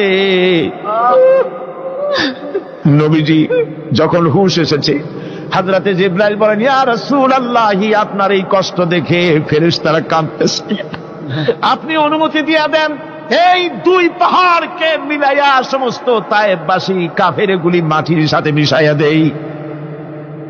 নবীজি বললেন, জিবরাইল, আমি যদি হুকুম করি আর আমার হুকুম মতো যদি এই কাম করো, একটা কাফেরও যদি না বাঁচে তাহলে কার মুখে পৌঁছাবো লা ইলাহা ইল্লাল্লাহু মুহাম্মাদুর রাসূলুল্লাহ। আমার ভাইরা, হুজুর সাল্লাল্লাহু আলাইহি ওয়াসাল্লাম উঠে বসলেন। এমন সময় হযরতে যায়েদ শরীরের রক্তগুলি মুছে দিতেছেন। হুজুর সাল্লাল্লাহু আলাইহি ওয়াসাল্লাম বসে 2খানা হাত উত্তোলন করলেন। নবীজির চোখ থেকে পানি গড়ায় পড়তেছে। আরে কেউ নাই, আল্লাহ ছাড়া কেউ নাই সাহায্য করার। নবীজি হাত তুলে মোনাজাত করতেছেন, চোখ দিয়া পানি পড়ে দাড়ি ভিজে পড়তেছে, গায়ে দিয়া রক্ত ঝরতেছে। নবীজি কি দোয়াটা করলেন? বদদোয়া করলেন না, গজব দিতে বললেন না। নবীজি দোয়া করলেন, রব্বুল আলামিন, এই তায়েফের লোকেরা আজকে আমার সাথে যে ব্যবহারটা করেছে, ওরা বোঝে নাই যে আমি তোমার নবী, ওরা বোঝে নাই যে আমি তোমার রাসূল, না বুঝে আমার উপরে যে অত্যাচারটা করলো, আল্লাহ তুমি এই জন্য রাগ করে এই তায়েফে তুমি গজব দিও না। আল্লাহ পাক পরবর্তী সময় হুজুরকে স্মরণ করাই দিলেন, ওয়া মা আরসালনাকা ইল্লা রাহমাতাল লিল আলামিন। ও নবী, আপনি হচ্ছেন আমার সমস্ত সৃষ্টি জগতের জন্য, আপনি আমার রহমত, আমার গোটা বিশ্বের জন্য আপনার, আমার সৃষ্টি জগতের জন্য আপনি আমার করুণা। একটা লোক রাসূলের এই কষ্ট দেখে বাগান থেকে এক গ্লাস আঙ্গুরের শরবত এনে হাজির করেছে। এত কষ্টের পর 3 দিনের না খাওয়া আঙ্গুরের একটা শরবত পাইয়া হুজুর খুব খুশি হলেন। শরবত গ্লাস পান করে হুজুর বলছেন, তোমার নাম না আত্তাস? তিনি বলছেন, হ্যাঁ হুজুর, আমার নাম আত্তাস। তোমার বাড়ি না ইউনূস আলাইহিস সালামের গ্রামে? বলে, হ্যাঁ, আমার বাড়ি সেই গ্রামে। তা আপনি কি করে জানলেন আমার নাম আত্তাস আর আমার বাড়ি ইউনূস আলাইহিস সালামের গ্রামে? আপনি জানলেন কি করে? হুজুর বললেন, আমি নবী, হযরত ইউনূস নবী, একজন নবীর খবর আর একজন নবীর কাছে থাকে। রাসূল করিম সাল্লাল্লাহু আলাইহি ওয়াসাল্লাম সবর ইখতিয়ার করেছিলেন, ধৈর্য অবলম্বন করেছিলেন, আর আল্লাহ পাক তাকে নির্দেশ করেছেন, সবর করো। ওয়াত্তাবি' মা ইউহা ইলাইকা ওয়াসবির হাত্তা ইয়াহকুমাল্লাহ। তুমি কেবল সেই জিনিসের অনুসরণ করো যা আমি তোমার প্রতি অবতীর্ণ করেছি। আমি আপনার উপরে যেটা অবতীর্ণ করেছি ওটা অনুসরণ করুন, আর সবর ইখতিয়ার করুন যতক্ষণ না আল্লাহর পক্ষ থেকে চূড়ান্ত ফয়সালা না আসে। ধৈর্য ধরুন, ধৈর্য ধরুন। আমার ভাইরা, কাফেরদের নির্যাতনের মোকাবেলায় আল্লাহ পাক তার হাবিবকে সান্ত্বনা দিয়েছেন। যখন কাফেররা নির্যাতন করতেছে, হারে হযরতে বেলাল নির্যাতিত, হযরতে সুমাইয়া নির্যাতিতা, হযরতে খাব্বাব, হযরতে হুবায়ব, হযরতে আম্মার রিদওয়ানুল্লাহি তাআলা আলাইহিম আজমাইন, এত মার হতেছে। হযরতে ওমর হযরতে খাব্বাব রাদিয়াল্লাহু তাআলা আনহুকে খোলা গায়ে দেখে বলছিলেন, খাব্বাব রে, তোমার পিঠে এত গর্ত কেন? এত গর্তওয়ালা পিঠ তো আমি মানুষের দেখি নাই, এত চিকুন কোমরওয়ালা মানুষও তো দেখি নাই। তিনি বলেছেন, ওমর, তুমি কি ভুলে গেছো? ইসলাম কবুল করার অপরাধী কাফির বেঈমানেরা আগুন জ্বালায়া আংটা আগুনের উপরে আমাকে চিৎ করে শোয়াছে। আমি যেন নড়াচড়া করতে না পারি সেজন্য আমার বুকের উপরে পাথর চাপা দিয়ে রেখেছিল। গায়ের চর্বি আর রক্ত গলে গলে পড়ে আগুন নিবেছে, আর আগুন গোশত পুড়ে যে পিঠের মধ্যে প্রবেশ করেছিল আজও পর্যন্ত পিঠের সেই গর্ত সেরে যায় নাই। এভাবে অত্যাচার হচ্ছিল সাহাবীদের উপর। আল্লাহ রাব্বুল আলামিন তার হাবিবকে সান্ত্বনা দিলেন, ওয়াসবির ওয়া মা সাবরুকা ইল্লা বিল্লাহি ওয়া লা তাহজান আলাইহিম ওয়া লা তাকু ফি যায়কিম মিম্মা ইয়ামকুরুন। হে রাসূল, সবরের সাথে কাজ করতে থাকুন। আপনার এই সবরের তৌফিক তো আল্লাহই দিয়েছেন, আর ওদের সমস্ত ষড়যন্ত্র, ওদের অপকৌশলে আপনি দুঃখিত হবেন না, চিন্তা করবেন না, ভারাক্রান্ত হবেন না। আপনি নিশ্চিত থাকুন। ওয়াসবির লিহুকমি রাব্বিকা ফাইন্নাকা বিআয়ুনিনা। হে নবী, আপনার রবের চূড়ান্ত ফয়সালা আসা পর্যন্ত ধৈর্য ধারণ করুন। আপনি তো আমার চোখের সামনে। সুবহানাল্লাহ, সুবহানাল্লাহ। গড, আপনি আমার চোখের সামনে। কে আপনাকে কি করবে আমি দেখবো না? সুবহানাল্লাহ। মন্ত্রী যদি, এই সলিমুদ্দিন মার্কা মন্ত্রী যত আছে, এই মন্ত্রীরা যদি ব্যথাতে ভয় কিসে? আমি তোকে দেখছি না? সাহসটা কেমন বাড়ে, কেমন বাড়ে সাহস। আরে কোনো মন্ত্রী ছাতা মাতা না, কোন প্রেসিডেন্ট রাজা বাদশা না, আকাশ আর জমিনের মালিক আমার আল্লাহ রাব্বুল আলামিন বলছেন, হাবিব, কোন চিন্তা নাই, আপনি আমার চোখের সামনে। ওরা চায় আপনাকে দুনিয়া থেকে মিটাই দিতে, আর আমি চাই ওয়ারাফানা লাকা যিকরাক, আপনার প্রশংসা তো হবে গোটা বিশ্ব জুড়ে, সর্বত্র ছড়িয়ে যাবে আপনার নাম। সুবহানাল্লাহি বিহামদিহি। আল্লাহ পাক অন্যত্র বলেছেন, ওয়ালাকাদ কুযযিবাত রুসুলুম মিন ক্বাবলিকা ফাসাবারু আলা মা কুযযিবু ওয়া উযু হাত্তা আতাহুম নাসরুনা।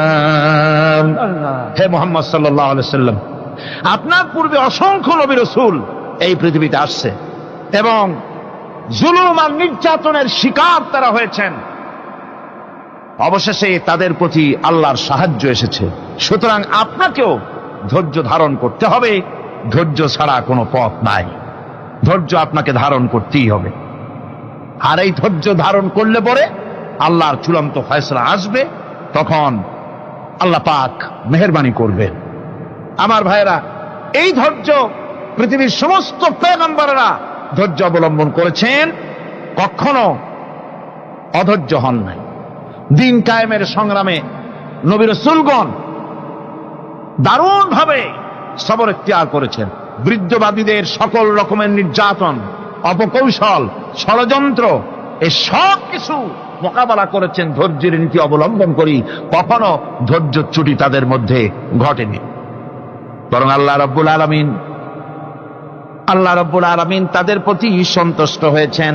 যারা এই ধৈর্য ধরেছে তাদের উপরে সন্তুষ্ট হয়ে আল্লাহ রাব্বুল আলামিন বলেছেন, ওয়া কাআইয়্যিম মিন নাবিয়্যিন কাতালা মাআহু রিব্বিয়ুনা কাসীর। এর আগে অনেক নবী এসেছিলেন যাদের সাথে বহু আল্লাহওয়ালা লোক লড়াই করেছেন। فما وهنوا لما أصابهم في سبيل الله وما ضعفوا وما استكانوا। আল্লাহর পথে তাদের উপর যত বিপদ এসেছিল তারা হতাশ হয়ে পড়েন নাই, দুর্বলতা দেখাননি, বাতিলের সামনে মাথাও নত করেন। ওয়াল্লাহু ইউহিব্বুস সাবিরিন। আর আল্লাহ পাক ধৈর্যশীল যারা, তাদেরকে আল্লাহ পাক ভালোবাসেন। আমার ভাইরা,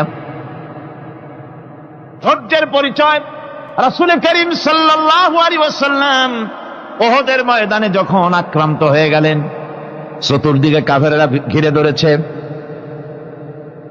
বাঁচার কোনো পথ নাই। সাহাবায়ে কেরাম রাসূলকে পাহারা দিলেন। যারা রাসূলকে পাহারা দিতে দাঁড়াইছেন, জীবন দিয়া পাহারা দিতে দাঁড়ায় গেছে। রাসূলের দিকে মুখ দিয়া, পিঠটা বাইরের দিকে দিয়ে রাসূলকে পাহারা দেওয়া শুরু করেছেন। হুজুরকে পাহারা দিতে যারা দাঁড়িয়েছিলেন, কাফের কর্তৃক নিক্ষিপ্ত কি তীরগুলি এসে যখন বিঁধতেছিল, শুধু একজন সাহাবী হযরত তালহার পিঠের ভিতরে রাসূলকে হেফাজতের জন্য 80টা তীর একজনের পিঠের মধ্যে দিয়ে ঢুকেছে। এক অসতর্ক মুহূর্তে নবীজির দান্দান মোবারক শহীদ হয়ে গেল, শিরস্থান ভেঙে গেল, লোহার কড়া প্রবিষ্ট হয়ে গেল কপালের ভিতরে। হুজুর মাথা ঘুরে পড়ে গেলেন। হযরত আবু উবাইদা রাদিয়াল্লাহু তাআলা আনহু হুজুরের মস্তক মোবারককে কোলে করে নিয়ে তারপরে বহু কষ্ট করে মাথা থেকে লোহার কড়া বের করলেন। এবার ওই কড়ার ছিদ্র দিয়ে রক্ত আসতেছে, মুখ দিয়ে রক্ত পড়তেছে, দাড়ি ভিজে যাচ্ছে। বুখারী শরীফে এসেছে, আল্লাহর নবী দুইখানা হাত নিজের চেহারার উপরে মলে আনে টাটকা রক্ত চোখের সামনে দেখে বলছেন, আহারে, এই কওমের ফালাত কি করে হবে, এই কওমের মুক্তি কি করে হবে, এই কওমের নাজাত কি করে হবে, যে কওম তার নবীর চেহারা রক্ত দিয়ে লাল বানাইয়া দিল। নবীজি বললেন, আল্লাহুম্মা গফিরলি কওমি ফাইন্নাহুম লা ইয়ালামুন।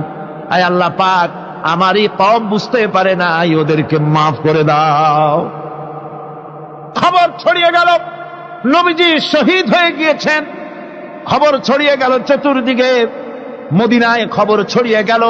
মানুষ পাগলের মতো দৌড়ানো শুরু করে দিল।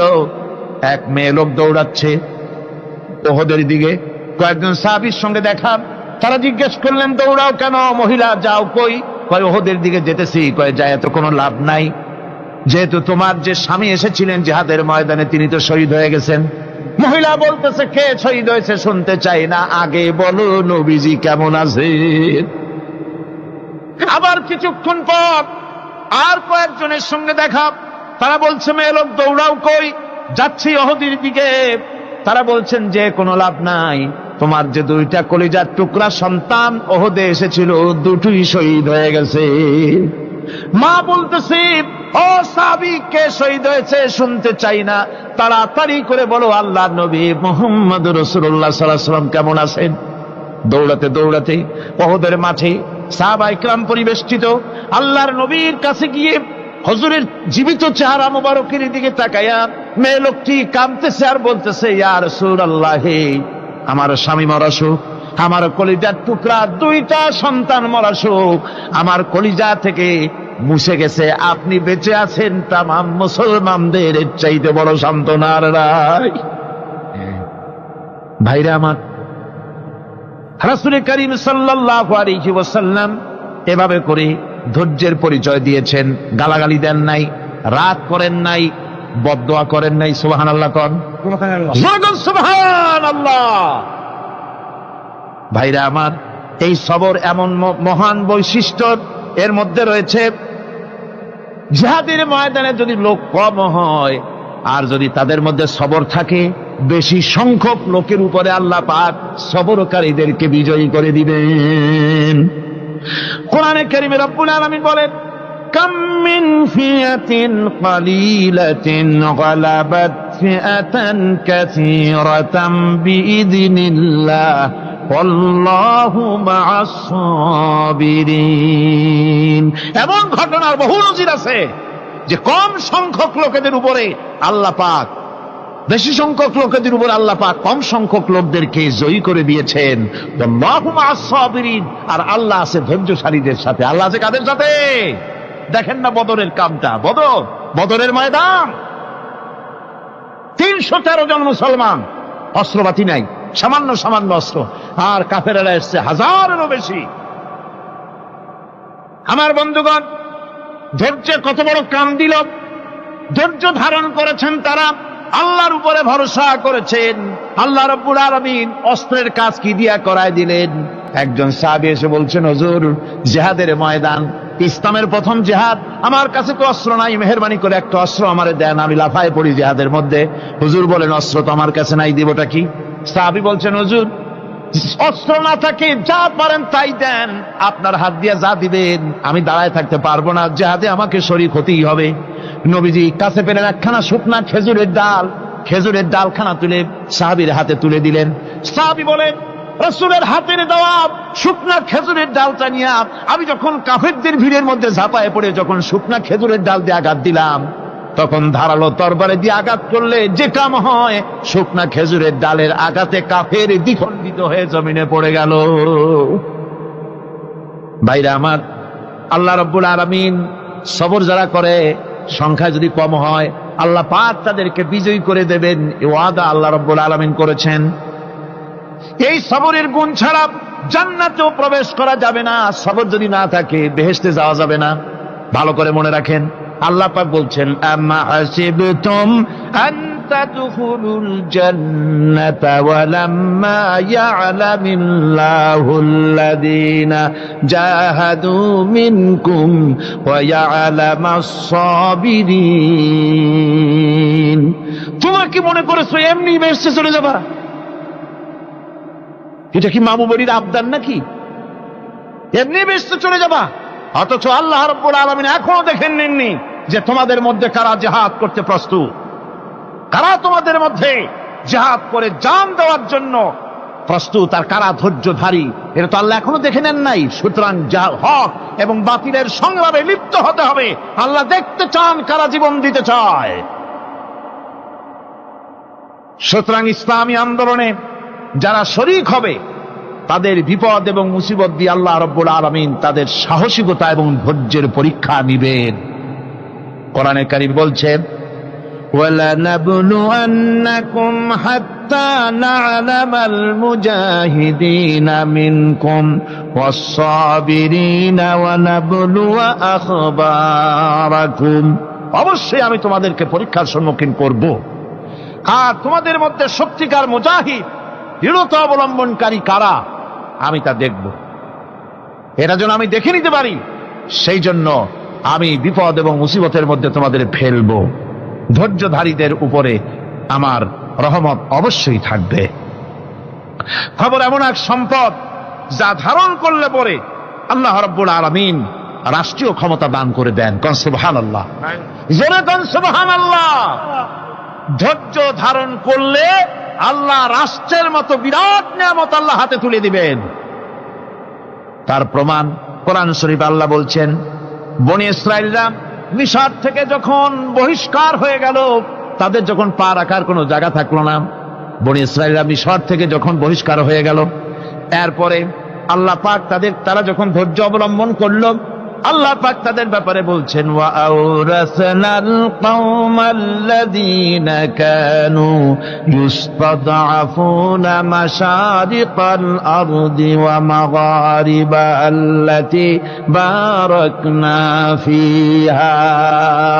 আর তাদের স্থলে আমি নির্যাতিত লোকদেরকে প্রতিষ্ঠিত করলাম। পশ্চিম এবং উত্তরের তাদেরকে আমি পশ্চিম এবং পশ্চিম এবং পূর্বের উত্তরাধিকারী তাদেরকে বানায় দিলাম। বিরাট এলাকা তাদের হাতে আমি তুলে দিলাম। ওয়া তাম্মাত কালিমাতু রাব্বিকাল হুসনা আলা বানি ইসরাঈলা বিমা সাবারু। আর এভাবে করে আল্লাহ পাক তার কথাকে পূর্ণ করলেন বনি ইসরাইলদের উপরে। সবর এখতিয়ার করার জন্য, ধৈর্য ধরার কারণে আল্লাহ পাক রাষ্ট্রের মালিক তাদের বানায় দিলেন। যেরকম সুবহানাল্লাহ। সবর যদি করা হয়, তো যুদ্ধ যদি বাদে, যদি জাহাজ শুরু হয়ে যায়, আল্লাহ পাক বলেছেন ফেরেশতা দিয়ে সাহায্য করবে। যদি সবর থাকে তোমাদের, সবর থাকলে আল্লাহ কি দিয়ে সাহায্য করবেন? ফেরেশতা। কোরআনে কারীম বলছি, বালা ইন তাসবিরু ওয়া তাত্তাকু ওয়া ইয়াতুকুম মিন ফাওরিহিম হাদা ইউমদিদুকুম রাব্বুকুম বিখামসাতি আলাফিন মিনাল মালাইকাতি মুসাউমিন।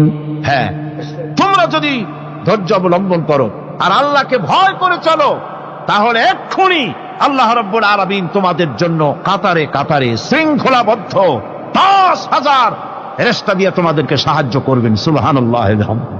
তোমাদেরকে ফেরেশতা দিয়ে সাহায্য করা হবে। তোমরা যদি সবর এখতিয়ার করো, তাহলে সংখ্যা যদি কম হয়, বেশি সংখ্যার উপরে জয়ী করে দেব। ইয়াকুম মিনকুম 20 সাবিরুনা ইয়াগলিবু মিয়াতাইন। যদি তোমাদের ভিতরে ধৈর্যশীল 20 জন হয়, আমি 200 কাফেরের বিরুদ্ধে তোমাদেরকে জয়ী করে দেব। সুবহানাল্লাহ। তোমরা যদি হও ধৈর্যশীল 20 জন, 200 কাফেরের উপরে তোমরা জয়যুক্ত হয়ে যাবে। আর বিপদ আর মুসিবতে যারা ধৈর্য ধরে, তাদের জন্য আল্লাহর পক্ষ থেকে সুসংবাদ। সুসংবাদ কাদের জন্য? ধৈর্যধারীদের জন্য।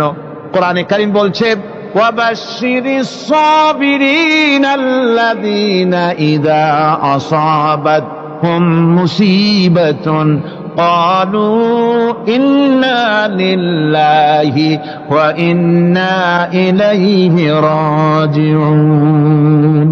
সুসংবাদ সেই সব ধৈর্যশালীদের জন্য যারা নাকি বিপদ এবং মুসিবতে আসলে যারা বলে, কি বলে? পড়েন আমার সাথে, ইন্না লিল্লাহি ওয়া ইন্না ইলাইহি রাজিউন।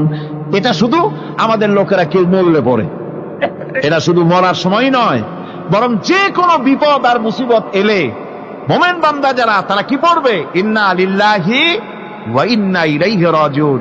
নিশ্চয়ই নিশ্চয়ই আমরা আল্লাহর জন্য এবং আমাদের সকলকেই আল্লাহর কাছে ফিরে যেতে হবে, প্রত্যাবর্তিত হতে হবে। সবরকারীদের জন্য রয়েছে জান্নাতের সুউচ্চ সম্মানের জায়গা। জান্নাতে সবচেয়ে সম্মানজনক জায়গা আল্লাহ রাব্বুল আলামিন ধৈর্যশালীদেরকে দান করবেন। কোরআনে কারীম বলছে, উলাইকা ইউজসাউনাল গুরফাতা বিমা সাবারু ওয়া ইউলাক্কাউনা ফিহা তাহিয়াতাও ওয়া সালামা। এরা হলো সেই সব লোক যাদেরকে প্রদান করা হবে বেহেশতের সুউচ্চ মঞ্জিল, কারণ তারা সবর এখতিয়ার করেছিল, তারা সবর করছিল, এই জন্য বেহেশতের সবচাইতে ভালো জায়গা তাদের দেওয়া হবে। কোন আলহামদুলিল্লাহ, জোরে কোন আলহামদুলিল্লাহ। এবং জান্নাতে সবরকারীদেরকে সম্বর্ধনা দেওয়া হবে, সম্বর্ধনা দেওয়া হবে।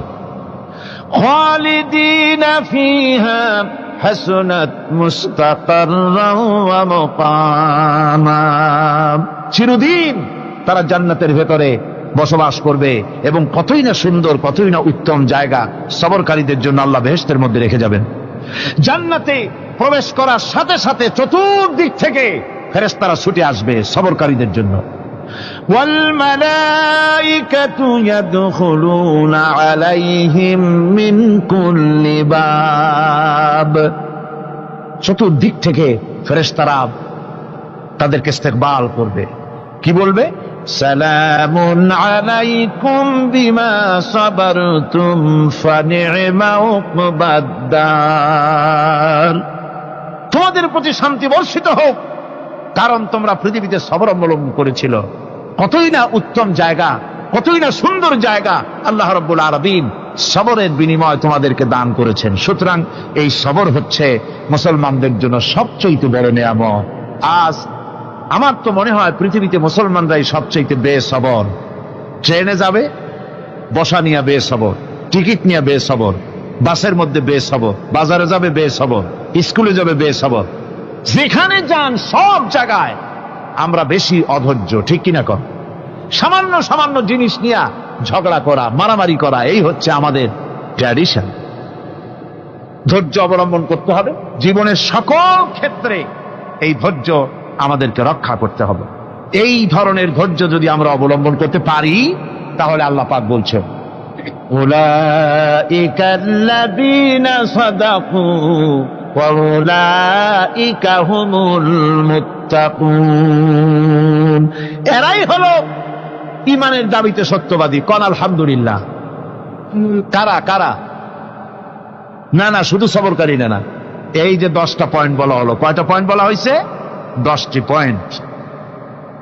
সেই 10টি পয়েন্ট যারা পালন করবে এরা হলো ঈমানের দাবিতে সত্যবাদী, আর এরাই হচ্ছে প্রকৃতপক্ষের মুত্তাকি। আমরা মুত্তাকি বুঝি দাঁতে ছাতা, দাড়ি টাড়ি আশ্রয় না, জাব্বা জুব্বা গায়ে দিয়ে কোনো জায়গায় পড়ে থাকে। হ্যাঁ, এটা বড় মুত্তাকি, খুব পরহেজগার। সালার চট্টর যদি পড়ে তাহলে তো আরো বড় পরহেজগার। জি, আর যদি কাপড় চোপড় মোটেও না থাকে তাহলে তো খাজা বাবা হয়ে গেল। জি, নাউযুবিল্লাহি মিন যালিক। আর আল্লাহ বলছে মুত্তাকি কারে কয়? শোনো, এরে কয় মুত্তাকি যাদের মধ্যে এই 10টা গুণ আছে।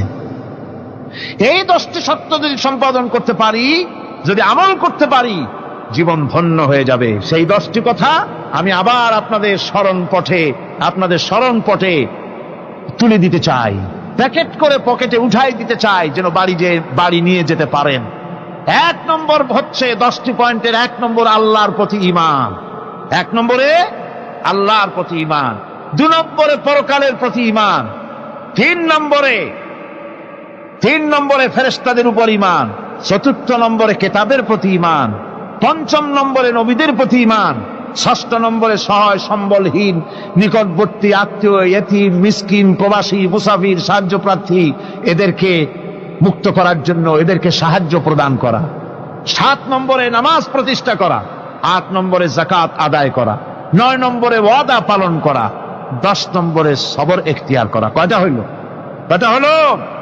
এই 10টি কাজ যদি আমরা পালন করতে পারি, বিপদে মুসিবতে ধৈর্য ধারণ করতে পারি, যত মুসিবত আসুক, আসলে এগুলি কিছু না। মুসিবত আল্লাহ টেস্ট করবেন, মুসিবত দিয়া আল্লাহ টেস্ট করেন। দেখা যায় যে ওদের শক্তি খুব বেশি, চোখে আপনি দেখতে পারেন, কিন্তু আল্লাহ বলছেন ইন্না কায়দা শায়তানে কানা দাঈফা। বাতিলরা হলো শয়তান। বাতিলরা কি? আর ওদের চক্রান্ত আসলেই দুর্বল। এদের চক্রান্ত আসলে কি? দুর্বল। কাজেই এগুলিকে ভয় করা যাবে না। বিপদে মুসিবতে ধৈর্য ধারণ করে যদি অগ্রসর হওয়া যায়, তো আল্লাহ রাব্বুল আলামিন এই 10টি পয়েন্ট যদি আমল করা যায়, দুনিয়াও শান্তি পাবো, আখিরাতেও শান্তি পাবো। যত মুসিবত আসুক, বিপদ আসুক, ধৈর্যের সাথে মোকাবেলা করতে হবে। ধৈর্যের অর্থ কি? আমি আগেই বলেছি, ধৈর্যের অর্থ হচ্ছে অবিচলতা, দৃঢ়তা, বরদাস্ত করা, সহিষ্ণুতা, ধীরতা, স্থিরতা। ধৈর্যের অর্থ এটা নয় একজন একটা থাপ্পড় মারলো আর আপনি বলবেন যে বাবা ব্যথা পাইছো নাকি, তাহলে আরো একখান থাপ্পড় দিয়া দাঁত আমার সবগুলো ভালাই দেয়। এর নাম ধৈর্য নয়। ধৈর্য হচ্ছে পরিস্থিতির মোকাবেলা করতে হবে সাহসিকতার সাথে, এর নাম হচ্ছে ধৈর্য। ওই যে আমি একটা দৃষ্টান্ত দিয়ে থাকি, এক সাপ একবার মুরিদ হয়েছিল এক পীর সাহেবের কাছে। পীর বলছিলেন যে না, আমি তো এইসব সাপ টাপ মুরিদ বানাই না। কয় না হুজুর, আমারে বানান। তারপরে মুরিদ বানায় কিছু অজিফাতারে শিখাই দিল, আর বললো খবরদার কাউকে দংশন করবে না। ঠিক আছে, সে যায়া জিজ্ঞাসা শুরু করে দিয়েছে। এর মধ্যে জমিনে রাখাল আসছে, ধান কাটছে, ধানগুলো নিবি কি করে, দড়ি দাড়ি পাচ্ছে না, তো কি করা যায়, বানবে কি দিয়া? সন্ধ্যার পরে অন্ধকারে দেখে যে দড়ি একটা পড়ে আছে। ও যে কি দড়ি তা তো ওরা বোঝে না, ওইটারে নিয়া ধানরে ফেসাইয়া লেজ দিয়ার মাথা দিয়ে এরকম করে বাসেটারে দিয়ে বাঁধছে। সাপ তখন বলতেছে, হায় হায় রে, কেবল যে মুড়ি ধইছি, তা না হলে তুই ঠিক পাইতি যে আমি কি ধরনের দড়ি। এরপরে নিয়ে বাড়ি নিয়ে ভালাই দেশে ঘরে খুলে সাপটার ঘাড় গেছে মস্কিয়া। বহুত কষ্ট করে হুজুরের বাড়ি গিয়ে হাজির, কয় যে হুজুর কি একখান জিকের শিখাইলেন, আমার তো ঘাটটার মস্কে শেষ। আশ্চর্য কথা, কত মানুষ মুড়িদ হইলো, কত কিছু মুড়িদ হইলো, কারো তো জিকের করলে ঘাড় মস্কে যাবে কেন, এটা কেমন কথা? কয় হুজুর ঘটনাই। আরে বেটা ঘটনা এইটা তুই কি করছিলি? কয় যে আপনি যে নিষেধ করছেন দংশন করতে, আমি তো দংশন করতে পারিনি। আরে বেটা, দংশন করতে নিষেধ করছিলাম, ফোঁস করতে তো নিষেধ করি নাই। তোরে যখন দড়ি মনে করে হাত দিছিল, ফোঁস করে উঠতি, ওই রাখা লাভ দিয়া বন আর পার হইয়া দিল্লি চলে যেত। কাজী ধৈর্যের মানে চিত হয়ে পড়ে না। ধৈর্য মানে অবিচলতা, দৃঢ়তা নিয়ে শক্তি সঞ্চয় করে আল্লাহর উপরে ভরসা করে বাতিলের বিরুদ্ধে ঝাঁপিয়ে পড়তে হবে, বাতিল উৎখাত হতে বাধ্য হবে। অনাটনে, বিপদে, মুসিবতে আর হক আর বাতিলের সংঘর্ষ চলাকালীন ধৈর্য ধারণ করা, এটা হলো সবচাইতে একটা বড় কোয়ালিটি। কোরআনে কারিমে সবর শব্দটি সবচাইতে বেশি ব্যবহার করা হয়েছে। সর্বাধিক ব্যবহৃত শব্দ কোনটি? সবর। সবর আরবি একটি মৌলিক শব্দ, এমন একটি মৌলিক শব্দ যার তাৎপর্য অন্য কোন ভাষা দিয়া খবরটা বললে যেমন বোঝানো যায়, অন্য কোন ভাষা দিয়া এটার অর্থ করে এটার হক আদায় করা সম্ভব না। আর এই সবর কোরআনে কারিমে বিভিন্ন জায়গায় বিভিন্ন অর্থে ব্যবহার হয়েছে। যেমন সবর শব্দের অর্থ হচ্ছে অবিচলতা, বাংলায় যা বোঝানো যায়। সবর শব্দের অর্থ হচ্ছে অবিচলতা, দৃঢ়তা, সহিষ্ণুতা, মন মেজাজের সমতা, ধীরতা, স্থিরতা, কষ্ট সহিষ্ণুতা, বরদাস্ত করা। এগুলি এই সবরের এই শব্দ, এই অর্থগুলি কোরআনে কারিমের বিভিন্ন জায়গায় বিভিন্ন রকম এটাকে ব্যবহার করা হয়েছে। সবর একটি মৌলিক মানবীয় গুণ। এই গুণ যার মধ্যে আছে, সে তার নৈতিকতার শীর্ষে পৌঁছে যেতে পারে। আর এই গুণটি যার মধ্যে অভাব, এই সবর যার ভিতরে নাই, সে মানুষের পর্যায়ে পড়ে না। যত অসুবিধা, যত কষ্ট, যত রকমের বিপদ মুসিবত, যত রকমের অসুবিধার সৃষ্টি হয়, তার মূলীভূত কারণ হচ্ছে ধৈর্যের অভাব, সবরের অভাব। দুনিয়ার সমস্ত নবী রাসূলগণ সবর অবলম্বন করেছেন। তারা ছিলেন সবরের মূর্ত প্রতীক। সবর কাকে বলে দুনিয়াবাসীকে তারা তা দেখিয়ে দিয়েছেন। নিজ নিজ কওমের কাছ থেকে যখন কওমের কাছে নবীরা দাওয়াত দিয়েছেন, ইসলামের দ্বীনের দাওয়াত দিয়েছেন, তখনই সমাজপতিরা, রাষ্ট্রশক্তি তাদের উপরে, নবীদের উপরে ভেঙে পড়েছে, অত্যাচার করেছে। আল্লাহর পয়গম্বরেরা এই সমস্ত অত্যাচারের মোকাবেলায় চরম ধৈর্যের পরিচয় দিয়েছেন।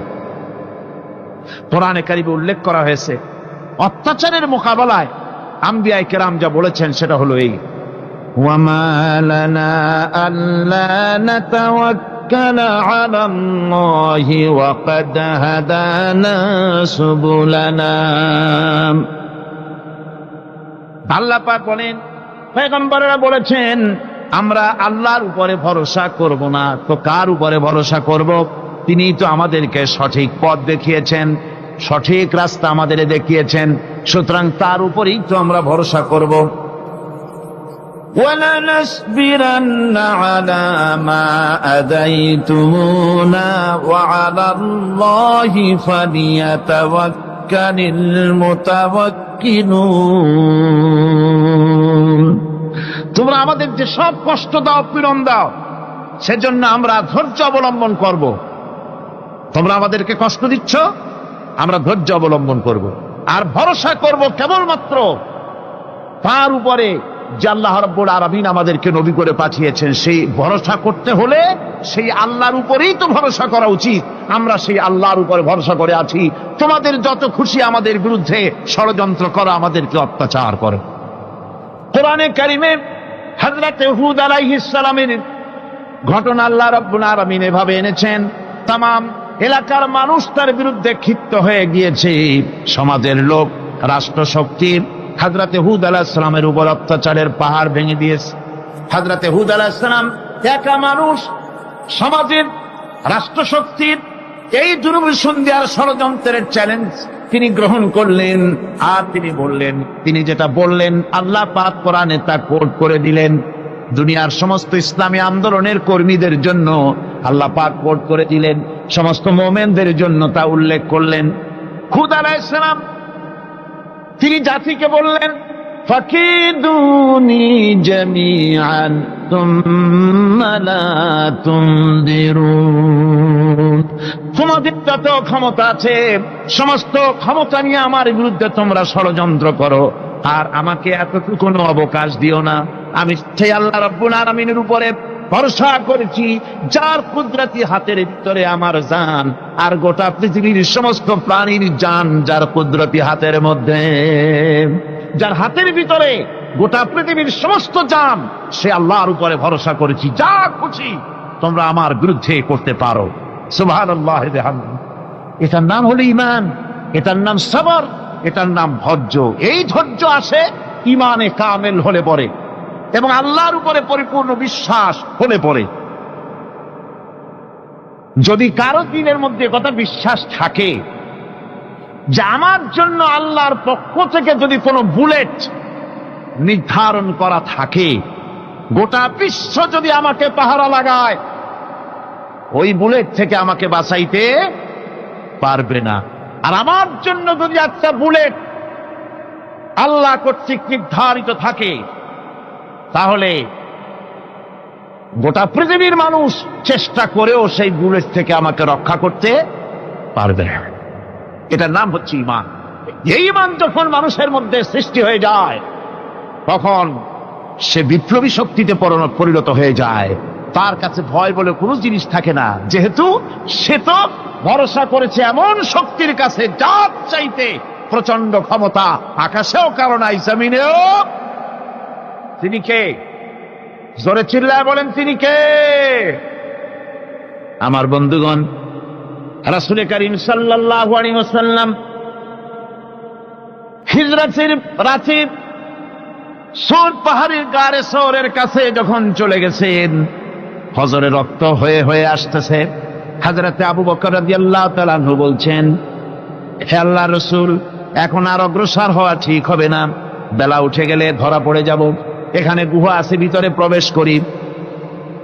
হযরত আবু বকর রাসূলের সম্মতি পেয়ে হযরত আবু বকর রাদিয়াল্লাহু তাআলা আনহু বলছেন, ইয়া রাসূলুল্লাহ, পাহাড়িয়া গুহা, সাপ বিচ্ছু থাকতে পারে, আমাকে অনুমতি দেন, আমি আগে ভিতরে ঢুকে সাফ করে আপনাকে ডাকি। ভিতরটা সাফ করে তিনি ডাকলেন। রাসূল করিম ভিতরে ঢুকে বলছেন, আবু বকর, পাহাড় বেয়ে বেয়ে বড্ড কষ্ট হয়েছে, একটু বসো, তোমার উরুর উপরে মাথা রেখে আমি একটু ঘুমাইয়া যাই। আল্লাহর নবী আরাম ফরমাচ্ছিলেন। সকালবেলায় কাফির বেঈমানেরা যখন আস্তে আস্তে করে গুহা মুখে পৌঁছে গেছে, পায়ের চিহ্ন এখানে শেষ। তাদের নিশ্চিত ধারণা এর ভিতরে নবীজি আছেন।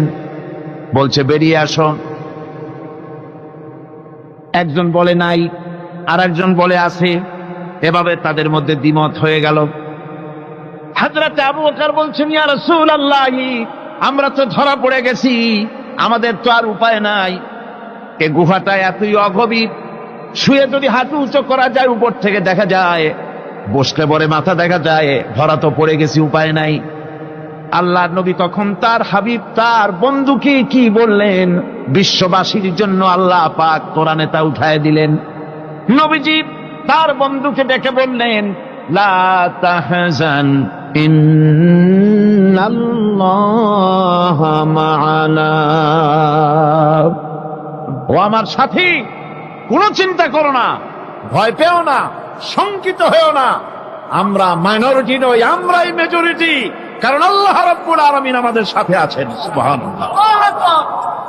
এই চিন্তা, এই ধারণা যদি মানুষের মনের মধ্যে থাকে, তাহলে কখনোই তার মন দুর্বল হবে না, ঈমান দুর্বল হবে না। ربنا ظلمنا أنفسنا وإن لم تغفر لنا وترحمنا لنكونن من الخاسرين ربنا لا تزغ قلوبنا بعد إذ هديتنا وهب لنا من لدنك رحمة إنك أنت الوهاب আয় আল্লাহ তাআলা, এই বিশাল জনসমুদ্র নিয়ে তোমার দরবারে হাত তুলেছি পবিত্র মেরাজের রজনীতে। আয় আল্লাহ, তুমি দয়া করে মেহেরবানি করে আমাদের আলোচনা, দুরুদ সালামের সওয়াব আমাদের বিশ্ব নবী, তোমার প্রিয় হাবিব জনাবে মুহাম্মদ রাসূলুল্লাহ সাল্লাল্লাহু আলাইহি ওয়াসাল্লামের রূহ মুবারকে পৌঁছায়া দাও। সমগ্র বিশ্বের মাটির নিচে যত মুমিন মুমিনাত শুয়ে আছেন, তাদের আরো আর পরে সওয়াব পৌঁছায় দাও। আমাদের মা বাপ যাদের দুনিয়া থেকে বিদায় হয়ে গেল, আল্লাহ কবরগুলিকে জান্নাতের টুকরায় পরিণত করে দাও। রব্বির হামহুমা কামা রব্বায়ানি সগীরা। পড়েন সবাই, রব্বির হামহুমা কামা রব্বায়ানি সগীরা। আয় আল্লাহ তাআলা, বহু মানুষ দোয়া চেয়েছি, কতজনের কত কষ্ট, কেউ হসপিটালে আছে, কারো অপারেশন হবে, কেউ বা মরে গেছে, কেউ বা মামলা মোকদ্দমায় আছে, কেউ বা পারিবারিক অশান্তিতে আছে।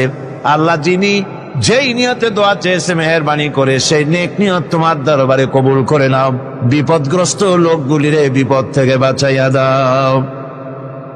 আয় আল্লাহ রাব্বুল আলামিন, এই মাহফিলে লক্ষ লক্ষ জনতা সমুদ্রের ঢেউর মতো চতুর্দিক থেকে আসতে থাকে। তুমি আর তোমার কোরআন আর তোমার রাসূল ছাড়া কোনো স্বার্থ কারো মনে নাই। কাউরে রিক্সা ভাড়া দেওয়া হয় না, ট্রাক ভাড়া, বাস ভাড়া কাউকে দেওয়া হয় না, এক লোকমা খানাও এখানে পায় না, তাবাররুক বা সিন্নি বিতরণও হয় না। আয় আল্লাহ, নিঃস্বার্থ ভাবে এই লোকগুলি যাতায়াত করে। আল্লাহ, তোমার কোরআনের বরকতে সকলকে তুমি গুনাহ মুক্ত করে দাও। আয় আল্লাহ তাআলা, যাতায়াতটা আসান করে দিও, যাতায়াতের পথে কারো যেন কোনো বিপদ না হয়ে যায়। আয় আল্লাহ তাআলা, বাড়ি ঘর ফালায় আসে, বাড়ি ঘর তোমার ফেরেশতা দিয়া তুমি হেফাজত করো।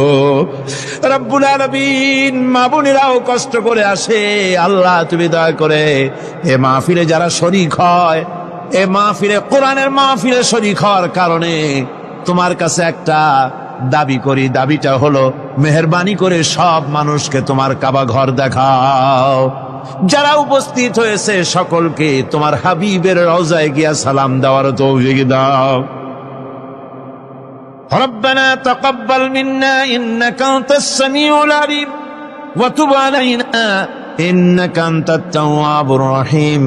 সুবহানা রাব্বিকা রাব্বিল ইজ্জাতি আম্মা ইয়াসিফুন, সালামুন আলাল মুরসালিন, আলহামদুলিল্লাহি রাব্বিল আলামিন। ওয়াজআল আখিরা কালিমাতিনা ইনদাল মাউত লা ইলাহা ইল্লাল্লাহু মুহাম্মাদুর রাসূলুল্লাহ। আসসালামু আলাইকুম ওয়া রাহমাতুল্লাহ।